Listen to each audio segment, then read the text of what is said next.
Hello, my name is Dr. Carl Michel. I'm a practicing foot and ankle surgeon at Genesis Foot and Ankle Institute, as well as board member of T. Lee Ward Jefferson Medical Society, where I currently serve as parliamentarian, health fair, and health education chair. T. Lee Ward Jefferson is made of healthcare professionals dedicated to improving the health and wellness, access to care, academic and career opportunities and the quality of life of our underserved populations through the provision of healthcare, education, career exposures, and youth development services.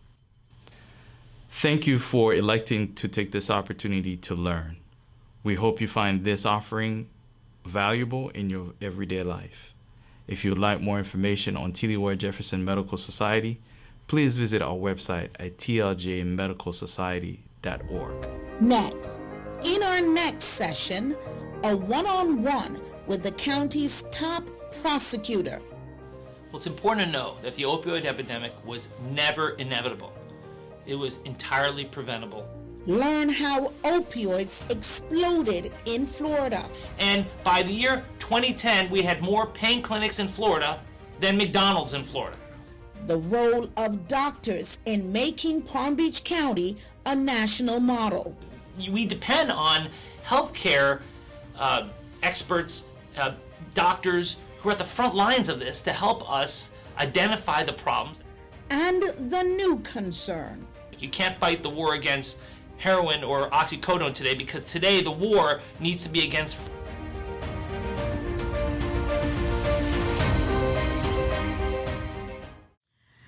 Thank you guys for joining us this evening. I'm Sandy Collier, and I have the pleasure of chatting this evening with Palm Beach County State Attorney Dave Ehrenberg. Dave, thank you so much for being here, taking some time out of your busy schedule to speak with us this evening. Before we get started, let's talk a little bit about you. For those who don't know you, let's talk a little bit about you and your history here in Palm Beach County. Well, Sandy, first off, thanks for having me on your show. I'm born and raised in Miami, so I'm a native South Floridian, and I went to public schools, and then after college and law school, I came back to South Florida to work for a private law firm, and then left to go into the public sector. I wanted to fight economic crime, consumer fraud, so I went to the Attorney General's office, worked 3 separate stints there, and in fact, one of the things I'm proudest of was that I was the first in the country to investigate Purdue Pharma, the maker of the drug OxyContin. That's how I got my start, going after the opioid epidemic right at the beginning, and the stuff I learned was pretty astonishing back then, and it became a theme for my entire career. So whilst we're talking about that, let's just jump right into our content then. Yeah. What makes Florida a hotbed for opioids? Well, part of it's geography. Florida, being a state really close to South America, where when it came to the 80s and the cocaine epidemic, South Florida was a port of entry for a lot of the cocaine that came in from Colombia, and so Florida was well known, even just by watching Miami Vice, for being like ground zero when it came to the go-go 80s drug epidemic. But after tough laws were passed and the crackdown against cocaine and crack cocaine occurred, some of those same drug dealers decided to move over to a cheaper, more accessible and legal alternative, which were pills. I mean, pills that were flooding the market. And it started in 1996 after Purdue Pharma got FDA approval of their new opioid painkiller, OxyContin, which is a time-release version of oxycodone. So the cocaine wars of the 80s gave way to the 90s and OxyContin and opioids, and as the rest of the country started to get addicted to this powerful narcotic, they started passing laws to fight against it, but not Florida. Florida moved in the opposite direction. Florida had a deregulated environment, and so pill mills started popping up. And the rest of the country started coming down here to get their fix, because where they came from was much harder to get access to these pills. So they'd come down here, and the vacation would pay for itself. You would abuse these drugs, and take them back home to sell them for a big profit. And all these other states that passed laws like a prescription drug monitoring program, it was for naught. Because if Florida was the deregulated environment, it meant their laws were pretty much worthless. And so that was the environment that I stepped into when I started investigating Purdue Pharma. You saw the rise of these pill mills. And then it got worse when I was a state senator for 8 years after that. And I watched in horror as the state legislature refused to do anything about it. Ex-felons could open up these pain clinics. And by the year 2010, we had more pain clinics in Florida than McDonald's in Florida. Wow. So talking about that, tell us some of the roles that you've played over the past decade in pertaining to opioids. And I know you've got a lot to tell us about that. So Let's talk about that. Well, as I mentioned, I started as an assistant attorney general investigating Purdue Pharma for its marketing practices. And then I got elected to the state senate. I served for 8 years, and I did a lot of work in trying to create some reasonable regulation of these pill mills and to try to do something about the opioid epidemic. But I was met with a lot of resistance from some libertarian members of the legislature that didn't want Big Brother to start looking at our prescription drugs. And every other state was passing these prescription drug monitoring databases, but Florida refused to do so, and it was really misguided. And as a result, Florida became the drug supplier for the entire country, if not the world, and it was a disgrace. 7 people a day were dying in Florida from opioids, and Florida's leaders ignored the problem until they couldn't anymore. And in 2010, the Attorney General appointed me to be her drug czar, and so I became in charge of helping to shut down these pill mills.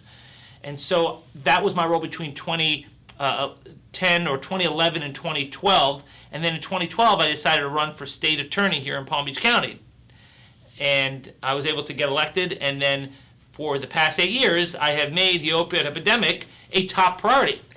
And in so doing, we looked at the latest problem within the opioid epidemic, which after we shut down the pill mills, because that's something we were able to do in 2010 and 2011 and 2012, we then noticed there was a real problem in Palm Beach County with corrupted drug treatment centers. A lot of the drug treatment centers that had popped up to deal with the opioid epidemic were themselves corrupted. And so we went after the corruption of the drug treatment and sober home industries, and we became a national leader in that fight. And talking about sober homes, that's where you created the Sober Home Task Force. Correct. So tell us about the Sober Home Task Force. How has it worked? All of your successes, or what needs to still be done in terms of the Sober Home Task Force? We started the Sober Homes Task Force after we heard from people in Delray Beach and other parts of the community that they were being overrun with rogue sober homes, these unregulated living residences where people would come in from all over around the country, live there in a group environment, and if it's a rogue sober home, they're doing drugs there, there is human trafficking, there's patient brokering, there's illegal kickbacks, there's insurance fraud, and the whole communities are being degraded by these drug dens right in plain sight. And local authorities were hamstrung that they couldn't do anything about it because federal law restricted local and state governments from regulating these sober homes because of the Americans with Disabilities Act. So we have tried over the years to try to get the federal government to tweak the ADA to allow for reasonable guidelines at the local level. That has been largely unsuccessful. It's hard to get the federal government to turn around its battleship because it just takes forever. So we took the initiative to get a state grant to form a Sober Homes Task Force, the first of its kind in the country, where we target the fraud and abuse in the drug treatment and sober home industries. And since we started in July 2016, we have made now over 110 arrests for patient brokering, for insurance fraud. We have largely cleaned up the sober home and drug treatment industry in Palm Beach County, making it a model for the rest of the country. But there's still work to do. We're not 100%. There's still pockets where we've seen some fraud and abuse, but we're on it. And unfortunately, the one negative in this is that as we have helped fix the problem locally, a lot of the problem has moved to other parts of the country where they don't have a task force, where they don't have the investigations and the crackdowns that we have here in Palm Beach County. And we're all in it together. So we're trying to advise other communities around the country to follow our lead. That comes right into our next question. Do you collaborate with other cities or local municipalities to create their own model of the Sober Task Force? And how is that working out right now? We have worked with communities around the country. In fact, North Carolina has been in constant contact with us, and they're trying to pass bills that model their legislation after our legislation. We went in Florida from having some of the weakest laws in the country to the best laws in the country. That's a product of our Sober Homes Task Force.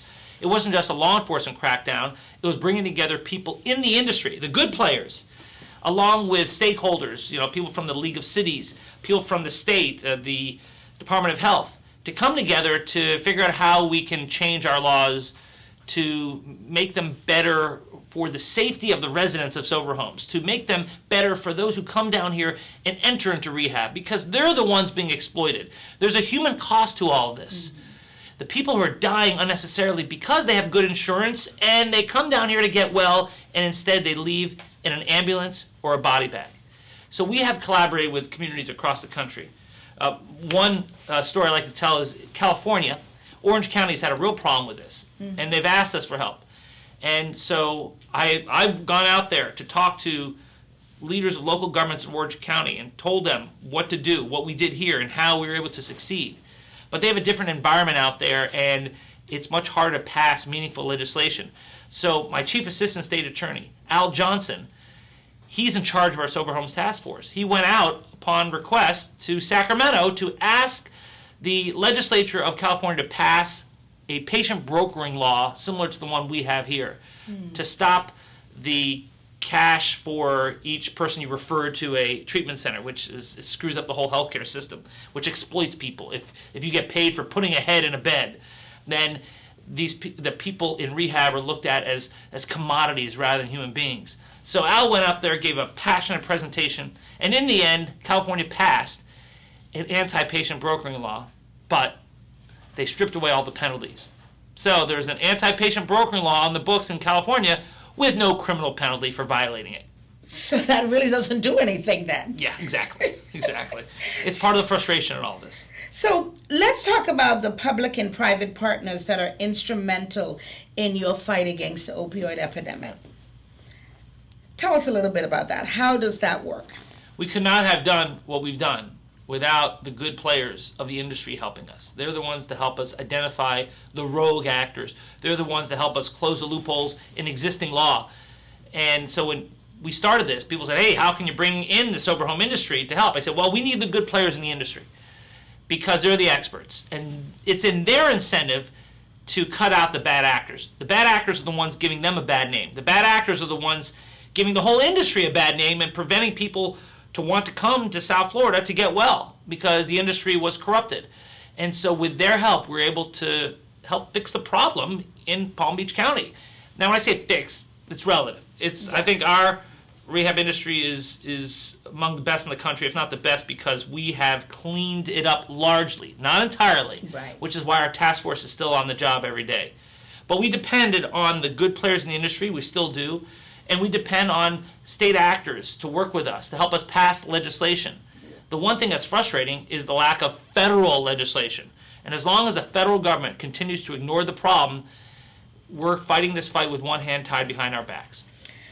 What role do healthcare professionals play in supporting your efforts in combating the opioid crisis? Well, healthcare professionals are really important because there are only so many law enforcement officers in the county. I mean, we depend on healthcare experts, doctors who are at the front lines of this to help us identify the problems, to help stop the problem before they begin. It's up to doctors to fulfill their Hippocratic oath, not to sign blanket prescription forms and just leave it with the rehab centers. And we've seen that with some doctors. It's up to doctors to identify the bad players in their own profession to help root out the fraud and abuse, because we can't do it all on our own. We depend on medical professionals to help. We depend on the good sober homes to help. And if you just are relying on law enforcement, there's just not enough law enforcement to fix the problem on our own. We need the cooperation of the industry itself. And so far, I think we've had it. And let's talk a little bit more about that. In what ways can medical institutions, the schools, the hospitals, governing boards combat the opioid epidemic? You just touched a little bit on that. What else can they do, in your opinion? Education is crucial because you can't arrest your way out of a drug problem. You need to have prevention, and you need for people to know what to look for when they're trying to find a rehab. Do more than just get a tip on Facebook. I mean, people spend more time buying a TV and researching that than, in some cases, researching their rehab centers. And because rehab is so decentralized around the country, there are different models, different approaches. It's up to you to be vigilant, to use the resources out there through SAMHSA, which is government agency on mental health and behavioral health. There are guidelines out there. There are legitimate providers out there that have their own guidelines, trade associations. But you got to do the research. Don't just rely on a Google ad. That was part of the problem. People would type in rehab near me, and up would come a rehab in Delray Beach. Meanwhile, you live in Seattle. But you'd call the number, and you'd think you'd be talking to someone in Seattle, and they would say, no, the best rehab near you is down in Delray Beach. We're going to send you a free plane ticket. Well, that in itself is deceptive because they pretended they were near you, and it's a felony now under the law in Florida. You can't send someone a free plane ticket to come down to rehab. That's an illegal inducement. So we have tightened up the laws. We have even had Google change their practices. No longer do they sell the ads to the highest bidder. They now vet the rehabs who advertise on Google. And that was something that we helped convince them to do down here. So there's a lot to be proud of in Palm Beach County. We've become a national leader in this fight. But obviously there's still more work to do. So I'm going to switch up here and go to the next question I was going to ask you is, how does the illegitimate rehab facilities hurt in your fight against opioids? And you just started talking a little bit about that. What else can be done to weed out these illegitimate rehab facilities? We need the federal government to start doing their part because you have well-intended laws at the federal level. The Affordable Care Act, that's helped millions of people get access to behavioral health. You have the Americans with Disabilities Act, that's prevented discrimination against people who are battling addiction. But those acts have been exploited by bad actors to take advantage of the people they're supposed to protect. So now, under the Affordable Care Act, there is no lifetime limit or yearly limit on the amount of times you can go through rehab. So it gives financial incentives for the bad providers to keep you in an endless cycle of relapse instead of recovery. And since under the Affordable Care Act, reimbursement is on a fee-for-service basis, that's an old-school reimbursement model, the more times you get someone into rehab, the more money you make. And so if you're a good provider, you want them to get treatment and get healthy. If you're motivated solely by money, you want them to stay in rehab over and over and over again, which is totally legal under the law, until their insurance benefits somehow run out, which they're never supposed to, or the person leaves in a body bag. And so this is the perverse incentives from well-intended federal laws. And when it comes to the Americans with Disabilities Act, it prevents local governments and state governments from enacting real strict guidelines against rogue rehab, against rogue sober homes. Sober homes are largely unregulated in the communities. And local governments are blamed for having them proliferate, but they're not at fault. Federal law means that they could get sued if they enact too tough of regulations against them. And local governments don't know what is the line between too tough and allowable. And so they just don't enact guidelines at all. And so you have these unregulated sober homes in your community, less so in Palm Beach County because we've been cracking down on it, but in other communities. And it's the federal government that has been enabling this problem, that has been exacerbating this problem. So until the federal government turns off the spigot, this problem is going to continue at a national level. Do you see us getting on top of this? I mean, we have made some strides. Do you see us making more progress with the hindrance of the federal government anytime soon? I'm hopeful that more attention will be paid to the successes here in Palm Beach County, and that as governments across the country try to find solutions, they will adopt our model and join with us to ask their Congress people to finally fix this problem. Let's talk a little bit about your going after the drug dealers who are selling opioids to be able to help in this fight. Tell us a little bit about that.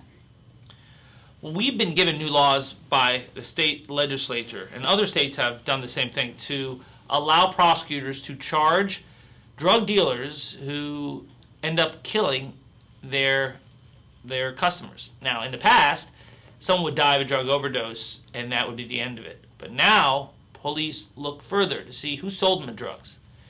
Now, even though the laws are in the books to hold someone liable for murder or manslaughter for selling someone drugs that killed them, it's still hard to prosecute because you've got to identify that particular drug dealer. And most people who die of overdoses have multiple drug dealers on speed dial. And so it's hard to identify which ones sold them the stuff. So sometimes we'll find their phone, and then investigators will pretend that they are the individual asking, hey, can I get more of that you just gave me?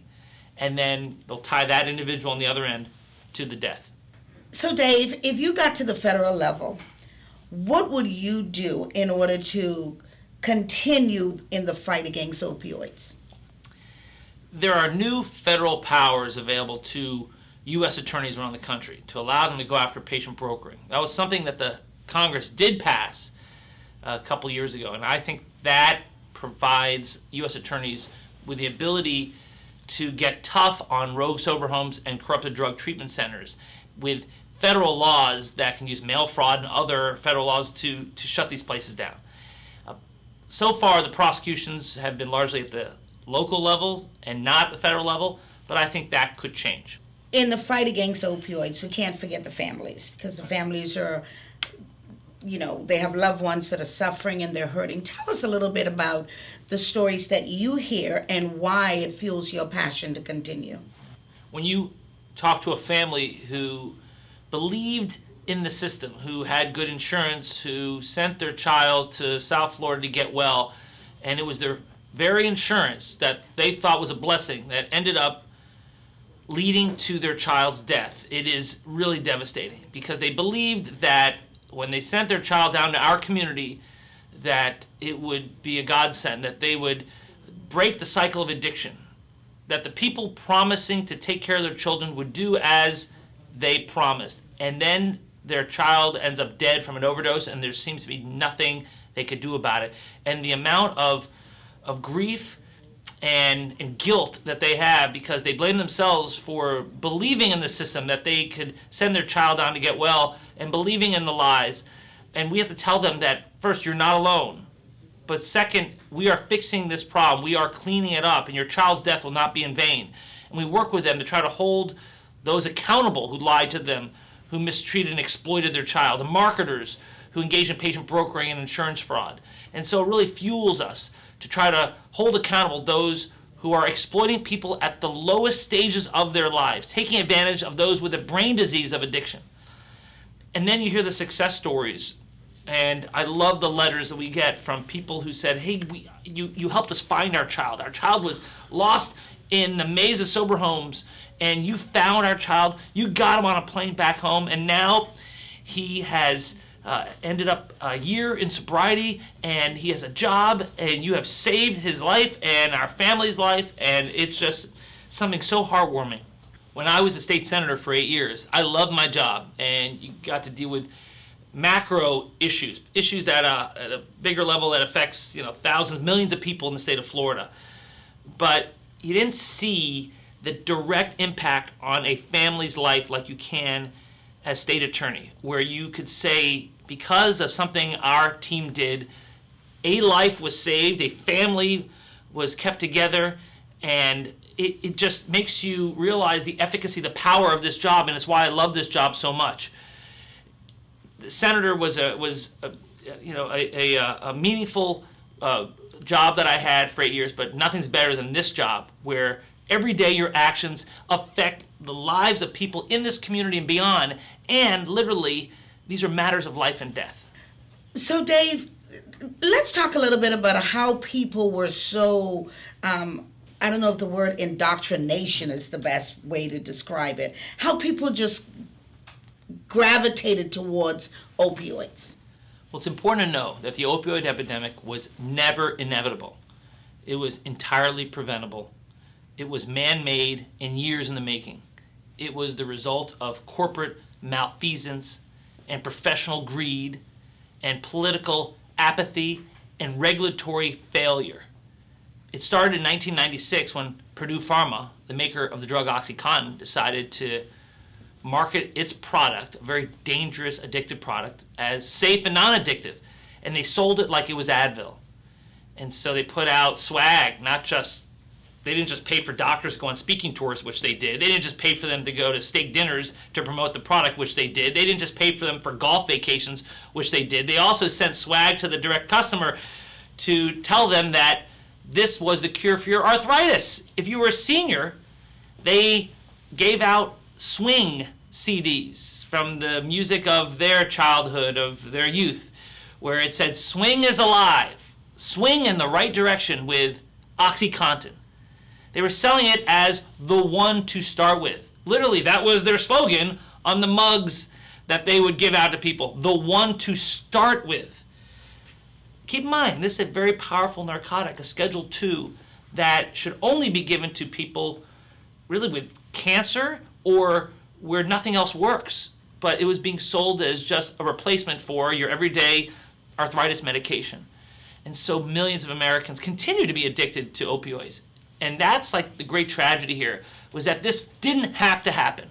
And that's why it's important that Purdue Pharma and other companies, the manufacturers and distributors, all be held accountable, not just civilly, but criminally, for the opioid epidemic that continues to kill so many people every day. So let's talk about the trends now from Oxy to the latest killer right now in terms of addiction. Well, what started as an OxyContin epidemic became an oxycodone epidemic. That's the generic version of OxyContin that doesn't have the time-release coating on top. Gets you the immediate hit right away. You don't have to chew through the time-release coating. And that led, as we shut down the pill mills and we made it harder to get those pills, people moved to a cheaper, more accessible alternative, heroin. And the resurgence of heroin. And this wasn't your father's heroin anymore. This was heroin that you could smoke, you could dissolve, snort. It wasn't just injecting, in a dark alley under a bridge somewhere. This heroin was pervasive and was much more potent than the heroin of yesteryear. But what has happened is that a synthetic drug has now been added to a lot of the heroin out there, and it has dominated the opioid field, and that's fentanyl. Fentanyl, which is largely made in Chinese laboratories and then sent in through the U.S. Postal Service or smuggled in through the southern border, is now responsible for around 95% of our opioid overdose deaths in Palm Beach County. So today, the opioid epidemic is a fentanyl epidemic, and it's much more dangerous than ever before because it takes a lot more doses of Narcan, the drug that can reverse an overdose, life-saving drug. It takes a lot more doses to reverse a fentanyl overdose than a heroin overdose. And fentanyl can be snuck into any drug you use and you wouldn't even know it. There's no way to know from the bare eye to see if fentanyl's in there. So you see it not just in heroin, you see it in cocaine and other drugs that people are using. It's way more potent and way cheaper than heroin. Hence, the drug dealers, they added to it. You get a much bigger high and at a much lower cost for the drug dealer, and everyone benefits from it until the person dies. And it's something that we must confront. You can't keep fighting the last war when it comes to the drug epidemic. You can't fight the war against heroin or oxycodone today because today the war needs to be against fentanyl. So, Dave, doctors say cost and access are contributors to, the drug problem. Let's talk a little bit about that. Well, it's important that people can get access to treatment, to rehab, and under the Affordable Care Act, it is available. If you don't have insurance, you can apply for the insurance exchanges. And so the problem is not access to behavioral health care anymore. It's now trying to decipher between the good providers and the bad ones. It's buyer beware. It's all been decentralized, and so it's really up to you to do the research, to know where you're going. And even if you get into a good rehab, you are susceptible to being lured away to a bad one who are offering you illegal benefits. Like, hey, if you come to my sober home, you can live for free, and it's co-ed. And we're really loose on our regulations about using drugs. Wow, I mean, that's tough to turn down because when it comes to behavioral health, you have, in many cases, willing victims. Like if you went to a hospital and they said, hey, Sandy, I'm going to keep breaking your arm and keep coming back and I'll give you $100 every time you come in, we'll bill insurance. You'd be like, get lost, you're crazy, I'm not going to disfigure my body so I can make a few $100 and you can get rich. But when it comes to drug addiction, a brain disease, these are people who, when they're offered free drugs, will take it. It's different. And so they get free housing, free drugs, free gifts if they continue to relapse and go back into addiction and rehab and addiction and rehab. And we must break that cycle permanently. One way to break it is to tweak the laws that disincentivize relapse, promote a permanent, healthy recovery. And one way to do it is to change the current reimbursement model, which encourages the reimbursement for short-term, intensive, acute rehab, and make it more of a lower-level, longer-term rehab model, where it's over 12 months instead of 30 days, where it's lower level, where you check in with a counselor instead of you're doing 7 days intensively, and then you go to a sober home, and then you relapse, and you come back for another 7 days intensive relapse. Studies have shown that if you do a longer-term, lower-level continuum of care, it's more successful than the model that exists today. So we have a lot of health professionals that are listening to us this evening. As Palm Beach County State Attorney, what advice do you have for them this evening? Well, you are on the front lines of this fight because you have the power to make sure that any rehab you're affiliated with is legitimate, is ethical, and if you find that others in your field are signing blank prescription pads or in any other way contributing to fraud and abuse in the drug treatment and sober home industries, we encourage you to say something. If you see something, say something, because we can't do it ourselves. If you see fraud, please report it. It's important that the industry help govern itself so that prosecutors don't even have to get involved because it's already done on the front end. And so many tragedies can be averted if medical professionals will be more active and more aggressive on the front end. Don't just wait for law enforcement and prosecutors to get involved. If there's something that you could do yourself or through your medical society or through the Department of Health, I want to thank all the medical providers who have assisted us in our efforts, because we could not do what we've done without the good providers, the good sober homes, the good rehab doctors who have helped us with intelligence, helped us with suggestions in changing the law, and has helped us root out the fraud and abuse in the industry. We've become a national leader in Palm Beach County, and that's in large part to the support we've received from the medical community. Dave, thank you so much for joining us. We've learned a lot during this past hour and continue to do the work that you're doing for our community. I'm Sandy Collier. We'll see you again next time, and remember to take care of yourself and each other. On our next episode, what's being done behind the scenes to fight the opioid crisis?